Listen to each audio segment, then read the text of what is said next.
To say that Jesus is 100% God and 100% man is to go in the face of everything that every messenger ever taught, even Jesus himself.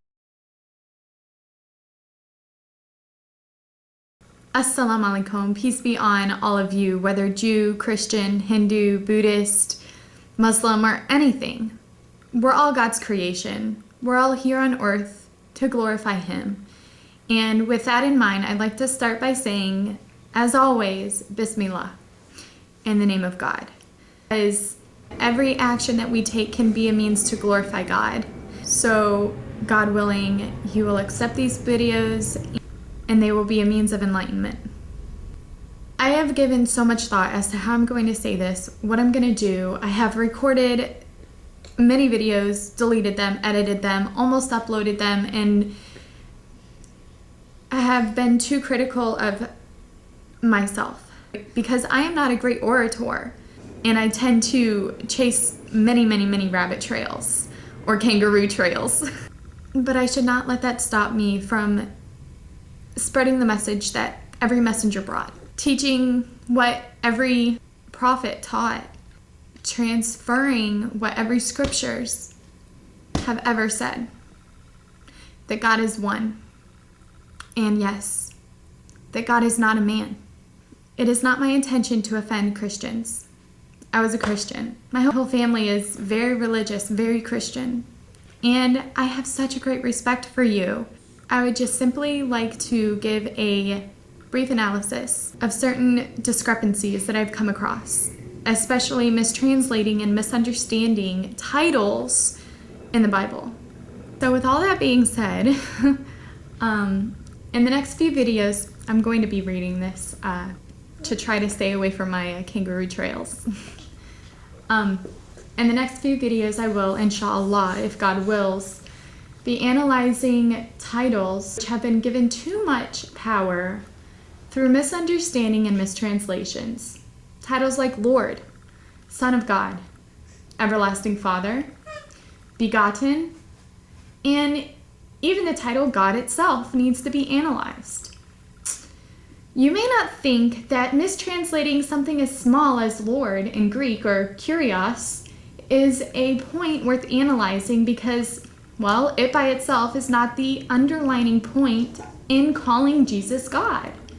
But it is one large brick and one center point of a confusing and, yes, elaborate deception that Jesus is God. Oh, wait. That he's not God, but he is God, but he's not. You see, the Trinity goes like this. He's a part of God, you know, like in Greek mythology, maybe a begotten physical son of God. Wasn't supposed to say that. He didn't know everything that God did, but still you call him God. He says his power was given unto him, but still you say he's God. He ate, he slept, which makes him dependent, and still you call him God. He didn't like being called good, and still you call him God. He prayed to God, but still you call him God. He cried to God, but still you call him God. I'm not trying to offend you. I'm just asking why. How can you take all of these things into account and still call him God? I know I could have many years ago. And I just like to do a few videos to explain what I've found. And that's what these videos are. So why? Why do you call him God? For me, it was titles like these. Everlasting Father. I didn't know that that's a mistranslation. How many times is the word Kyrios mistranslated? Begotten. You know, the title God itself. Is it things like this that make you believe that Jesus is 100% man and 100% God, yet he never claimed to be? But that's the crux of your salvation. I'm not trying to offend you here, but I am going to go off on one of my kangaroo trails, which hopefully, inshallah, I'll be able to make another video about. If Jesus was God, why would he have to be baptized in the first place?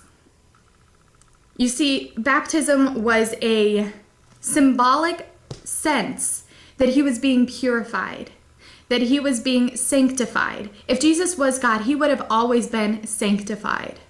In Luke 3:22, you are my son. And being a son of God was not unique to Jesus, by the way. Today I have begotten you. I can get very emotional about this because this was one of my turning points. And often I read this and say, how could I have ever looked over this? If Jesus was begotten at the time of the baptism, then he wasn't begotten at the time of the birth. That throws a huge wrench in the whole system of Christianity. If you think that Jesus is the physical Son of God, may God have mercy on us, astaghfirullah, then how can he be begotten at the time of his baptism? No. There are so many points I could go into about this right now, but this is just one quick point. If Jesus was the physical begotten Son of God instead of the unique Son of God, which begotten is mistranslation, should be unique, not begotten, and everybody agrees, even Islam agrees that Jesus was unique. Even Islam agrees that Jesus was the Word of God. Because when Mary conceived, I'm going down the rabbit trail or the kangaroo trail, because when Mary became pregnant with Jesus, God said, be, and it is. Jesus was the Word of God. God said, be, and it is. Just like God said to Adam, be. Just like God said to the world, to the universe in the beginning, be, and it is. He willed it into action. That's all God has to say.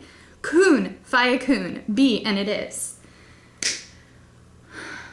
I will eventually put a link here to that video.